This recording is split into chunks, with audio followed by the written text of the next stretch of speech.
പുറകിൽ ആളെ കയറ്റുമ്പോഴും ഇറക്കുമ്പോഴും നമുക്ക് വണ്ടി നിർത്താനും വണ്ടി എടുക്കാനും ഒരു ബുദ്ധിമുട്ടുണ്ടാകുന്നു.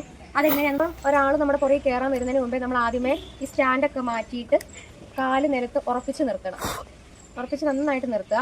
പക്ഷേ 2 കാലും ഉറപ്പിച്ച് ഇങ്ങനെ ഇപ്പം ഫ്രണ്ടിലേക്ക് നേരെ ഇറങ്ങിയിരിക്കണം എന്നുണ്ടെങ്കിൽ അങ്ങനെ ഇറങ്ങിയിരിക്കുക. എന്നിട്ട് കാല് നന്നായിട്ട് ഉറപ്പിച്ച് നിർത്തിയതിന് ശേഷം ഹാൻഡിൽ നേരെ പിടിച്ച് ഹാൻഡിൽ ഈ ബ്രേക്ക് പക്ഷേ വണ്ടി ഓണാക്കുന്നില്ല, വണ്ടി ഓണാക്കാതെ തന്നെ എന്നാലും ബ്രേക്ക് പിടിച്ചുകൊണ്ട് ഹാൻഡിൽ മുറുക്കെ പിടിച്ച് വെച്ച് വണ്ടി നേരെ വെച്ചിട്ട് ആളോട് കയറാൻ പറയാം കേട്ടോ. അപ്പോൾ അവർ കയറുന്ന സമയത്ത് നമ്മളെ പിടിച്ചോണ്ടൊക്കെ ആയിരിക്കും കയറുന്നത്, ഷോൾഡറിലോ അല്ലെങ്കിൽ വണ്ടിയിലോ ചിലപ്പോൾ എങ്ങനെയെങ്കിലും ബുദ്ധിമുട്ടേക്കായിരിക്കും അവർ കയറുന്നത്. അപ്പോൾ വണ്ടി അങ്ങോട്ടോ ഇങ്ങോട്ടോ ഇങ്ങനെ ആടി ഉറയാൻ സാധ്യതയുണ്ട്. അപ്പോൾ നമുക്ക് കാലിന് നന്നായിട്ട് പിടുത്തം കൊടുക്കണം. അങ്ങനെ കൊടുത്തില്ല എന്നുണ്ടെങ്കിൽ നമുക്ക് വണ്ടി കയ്യിൽ ഇങ്ങനെ മറിയാൻ സാധ്യതയുണ്ട് കയറുന്ന സമയത്തും ഇറങ്ങുന്ന സമയത്തും. അത് പ്രത്യേകം ശ്രദ്ധിക്കണം.